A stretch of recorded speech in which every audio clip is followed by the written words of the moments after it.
शिवाय। नया दिन नए ब्लॉग के साथ मैं गौरव पटियाल स्वागत करता हूं आपके अपने YouTube channel GP blogs and music पर।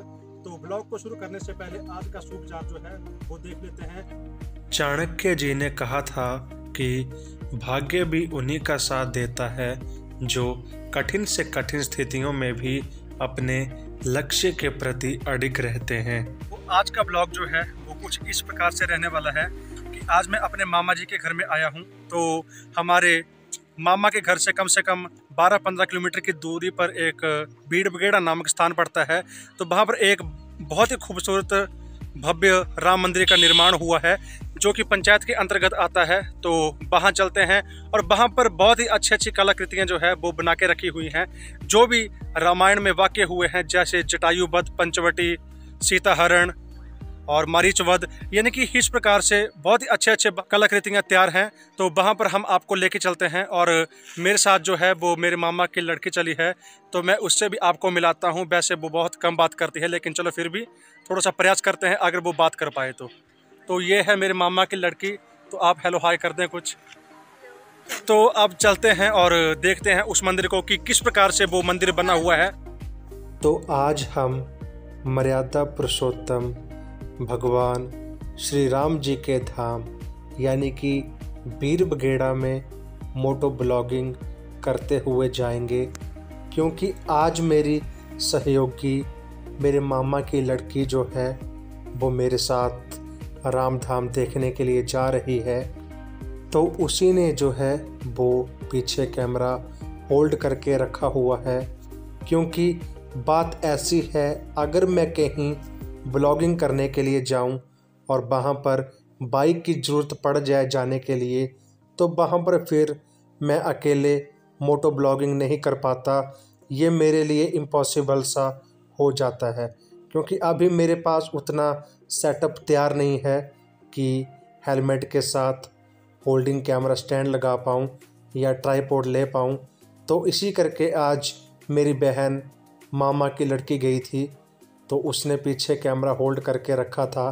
तो उसी के कारण से आज मैं आपको मोटो ब्लॉगिंग का नज़ारा करवा रहा हूँ। तो अब मैं आपको सीधा राम धाम के प्रवेश द्वार पर ही मिलूँगा। तो आप ब्लॉग के साथ बने रहें, आपको बड़ा आनंद आएगा। तो अभी जो है हम आपको मोटो ब्लॉग करते करते बीड़ बगेड़ा तक हम ले आए हैं। तो अभी मेरे सामने जो है वो जस्ट मर्यादा पुरुषोत्तम राम धाम जो है वो साक्षात दिख रहा है। तो अब मैं आपको भी इस मर्यादा पुरुषोत्तम राम धाम का टूर करवाऊंगा। तो अगला दृश्य जो है वो राम धाम मर्यादा पुरुषोत्तम श्री राम जी का ही रहेगा। तो ब्लॉग के साथ बने रहें, आपको बहुत ही आनंद महसूस होने वाला है। जय श्री राम। तो ये रहा मर्यादा पुरुषोत्तम भगवान श्री राम जी का राम धाम, और ये है सर्वप्रथम उनका प्रवेश द्वार। जैसे ही हम प्रवेश द्वार में प्रवेश करते हैं तो यहाँ पर बच्चों के मनोरंजन के लिए झूलों का प्रबंध भी किया गया है। चाहे बच्चे हों बड़े हों, तो ये स्टेबल है झूला, कोई भी बैठ सकता है और मनोरंजन कर सकता है। तो आइए देख लेते हैं उन कलाकृतियों को। तो ये हैं महाराजा दशरथ जी के 4 पुत्र, जिनके नाम थे श्री राम जी, लक्ष्मण जी, भरत जी और शत्रुघ्न जी। जैसा कि आप सभी को पता है, जब भगवान श्री राम जी को वनवास हुआ था 14 वर्ष के लिए, तो माता कैकेयी चाहती थी कि मेरे भरत को राज सिंहासन की गद्दी मिले, जो कि भरत जी को नहीं पसंद आया। तो उन्होंने भगवान श्री राम जी की पादुकाएं जो हैं वो 14 वर्ष के लिए राज सिंहासन की गद्दी पर रखी थी। तो आगे फिर आ गया पंचवटी का दृश्य, जब भगवान श्री राम जो हैं वो मारीच का वध करते हैं, जो कि छल करने के लिए हिरण का भेष बदल कर आया था। तो ये भी देख सकते हैं आप कि कितने अच्छे तरीके से जो है वो कारीगरों ने कलाकृति की हुई है। और फिर आगे सीताहरण का वाक्य चल पड़ा।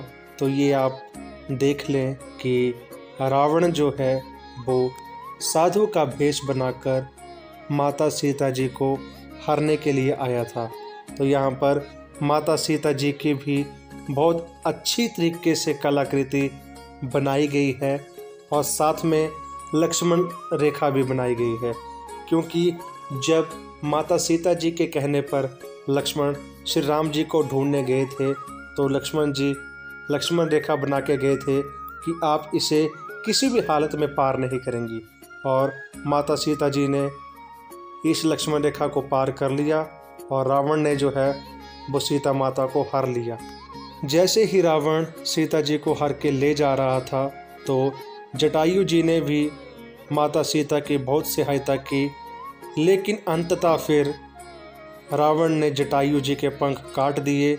और ये वाला आप कलाकृति देख सकते हैं कि श्री राम और लक्ष्मण जी जो हैं वो जटायु का उद्धार कर रहे हैं। फिर जैसे ही सभी को पता लग गया कि माता सीता जो है वो रावण के पास है और उनका हरण हो गया है, तो फिर आ गई बात राम सेतु की। तो यहाँ पर नल नील नामक 2 बानर थे जिन्होंने हर पत्थर पर श्री राम जी का नाम लिखा और पानी में फेंक दिया, और वो पत्थर जो है वो तैरने लग पड़ा था। तो आगे की कलाकृति भी कुछ इसी प्रकार से है जैसा कि रामायण में हुआ था। तो ये आप देख सकते हैं वो पत्थर जिनके ऊपर राम का नाम लिखा है, और ये रहे सामने नल नील नामक 2 वानर। तो बड़े अच्छे तरीके से इन्होंने जो है वो पूरी रामायण को इतने से बगीचे में बताया है। तो फिर आगे आ गया वो वाला वाक्य जब हनुमान जी 7 समुंदर लांघकर माता सीता जी को देखने के लिए लंका में आए थे। तो ये कलाकृति जो है यह अशोक वाटिका की है। जब माता सीता जी हनुमान जी को नहीं पहचानते हैं तो हनुमान जी अंगूठी की निशानी देते हैं, जो कि भगवान श्री राम जी ने बजरंगबली जी को दी थी कि अगर माता सीता आपको नहीं पहचाने तो आप अंगूठी की निशानी जो है वो माता सीता जी को दें, तो संभवतः जो है वो माता सीता जी आपको पहचान जाएंगी कि आप राम के दूत हैं। फिर उसके बाद आता है वो वाला वाक्य जब लक्ष्मण जी को शक्ति लगी थी और संजीवनी बूटी लाने के लिए हनुमान जी को भेजा था। तो हनुमान जी को बूटी का पता नहीं लग रहा था, तो उन्होंने जो है वो पूरे पर्वत को ही उठा दिया था। तो बोलिए पवन सुत हनुमान की जय। तो फिर आगे आ गया रावण वध। तो ये आप देख सकते हैं कितने अच्छे तरीके से जो है वो राम जी की कलाकृति की हुई है धनुष बाण के साथ। और यहाँ पर जब श्री राम जी ने अमृत कुंड में रावण जी को बाण मारा था तो रावण जी का वध हो गया था। तो उसी प्रकार से यहाँ पर रावण जी की भी कलाकृति इन्होंने बड़े अच्छे तरीके से की हुई है। तो बोलिए मर्यादा पुरुषोत्तम भगवान श्री राम की जय। तो आगे आप देख सकते हैं यहाँ पर इन्होंने भगवान श्री राम जी की बहुत विशालकाय मूर्ति जो है वो बनाई हुई है। तो ये भी आप अच्छे तरीके से देख सकते हैं। तो आगे आप ये देखें इन्होंने जो है वो भगवा ध्वज भी लगाया है। ये वही भगवा ध्वज है जब अर्जुन युद्ध करने के लिए गए थे तो उनके रथ के ऊपर इसी भगवा ध्वज को लहराया गया था। हनुमान जी के हाथ में यही भगवा ध्वज है। और जब भगवान श्री राम जी 14 वर्ष के लिए वनवास में गए थे तो उनकी जो पोशाक थी वो भी भगवा ध्वज के रंग के जैसी थी। तो ये हमारा भगवा ध्वज जो है ये पौराणिक काल से चला आ रहा है। और जब सूर्य अस्त होता है और सूर्य उदय होता है तो जो लालिमा होती है वो भी भगवा रंग की होती है। तो ये भगवा रंग जो है ये हमारे हिंदू धर्म का रंग है, हमारे सनातन धर्म का रंग है। तो जैसे आपने पीछे रावण वध देखा तो उसके बाद जो है वो राम जी का राज्याभिषेक किया था। तो ये आप राम जी का दरबार भी देख सकते हैं। कितने अच्छे अच्छे इन्होंने स्तंभ लगा के रखे हैं और सामने जो है वो साक्षात मुकुट पहनकर, राजा की पोशाक पहनकर भगवान श्री राम जी विराजे हैं और साथ में उनकी धर्म पत्नी माता सीता भी विराजे हैं। साथ में 2 शेर खड़े हैं। साथ में यहाँ पर पूरे तरीके से इन्होंने चित्र बनाया है, जो कि आपने नीचे देखा होगा। वहाँ पर साथ में खड़े हैं बजरंगबली जी, भरत जी, लक्ष्मण जी। तो बोलिए मर्यादा पुरुषोत्तम भगवान श्री राम की जय। तो कुछ एक वाक्य जो हैं वो इस बगीचे में नहीं आ पाए हैं, तो उसको पूरा करने के लिए इन्होंने यहाँ पर रामायण का पूरा परिचय दिया है कि रामायण में कितने कांड हुए थे। बाल कांड हुआ था, सुंदर कांड हुआ था, किष्किंधा कांड हुआ था, कैसे राम जी का जन्म हुआ था, कैसे राम जी शिक्षा ग्रहण करने के लिए विश्वामित्र जी के साथ गए थे, कैसे जो है वो राजा जनक जी को हल के नीचे से एक पुत्री मिली थी। वो सारा वृतांत जो है वो यहाँ देखने को मिलेगा। कैसे मंथरा ने कैकेयी के कान भरे थे, कैसे कैकेयी के कहने पर महाराजा दशरथ ने उनके 3 मांगे जो है वो पूरी की थी। फिर आगे केवट द्वारा राम जी को नदी में पार कराया गया था।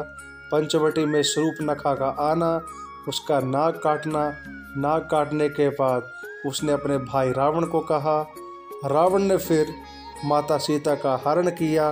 कहने का मतलब है पूरे का पूरा, पूरे तरीके से और पूरे वृतांत में यहाँ पर रामायण का परिचय दिया हुआ है। फिर आगे आ गया किष्किंधा वन। किष्किंधा वन में राम हनुमान जी का मिलना, अहिल्या का उद्धार, सुग्रीव का मिलना, उसके बाद बाली का वध किया था, जामन द्वारा हनुमान को उनकी उड़ने की शक्तियाँ याद दिलाई थी। फिर उसके बाद जो है वो हनुमान द्वारा समुद्र पार करना, सुरसा की परीक्षा लेना। फिर उसके बाद सुंदरकांड, जब हनुमान का लंका में विभीषण से मुलाकात हुई थी, हनुमान द्वारा सीता माता से मिलना, फिर अंगूठी लेना। कहने का मतलब है पूरे कांड, जितने भी कांड हुए थे, अब मैं आपको पूरा तो पढ़ के नहीं बता सकता, आप पॉज करके देख लेना। बहुत ही खूबसूरत था। फिर आगे लंका कांड। लंका कांड में माता सीता जी की अग्नि परीक्षा, फिर विभीषण को राजा बनाना, युद्ध में लक्ष्मण का मूर्छित होना, ये सब जो है वो लंका कांड में हुआ था। फिर उसके बाद आ गया उत्तरकांड। कांड इन्होंने पूरे दिए हैं बैनर के जरिए से, जो ये कलाकृतियों में नहीं बता पाए वो इन्होंने बैनर में बता दिए हैं। तो उत्तरकांड में लव कुश जी का जन्म, फिर सीता माता का धरती में समाना और अंततः फिर राम का सरयू में लीला में समाप्त करना। आज के ब्लॉग में इतना ही। होप आपको रामधाम का ब्लॉग जो है वो पसंद आया होगा। तो इस रामधाम में आपको एक एक चीज़ जो है वो वृतांत में बताई गई है कि किस प्रकार से जो है वो रामायण शुरू हुई थी और रामायण का अंत हुआ था जब जो है श्री राम जी सरयू में समा गए थे। तो होप करता हूँ आपको ये वाला ब्लॉग पसंद आया होगा। अगर ब्लॉग पसंद आए तो ब्लॉग को like, share, comment and subscribe जरूर करें। धन्यवाद। जय भोले शंकर, जय श्री राम, लेट्स रॉक।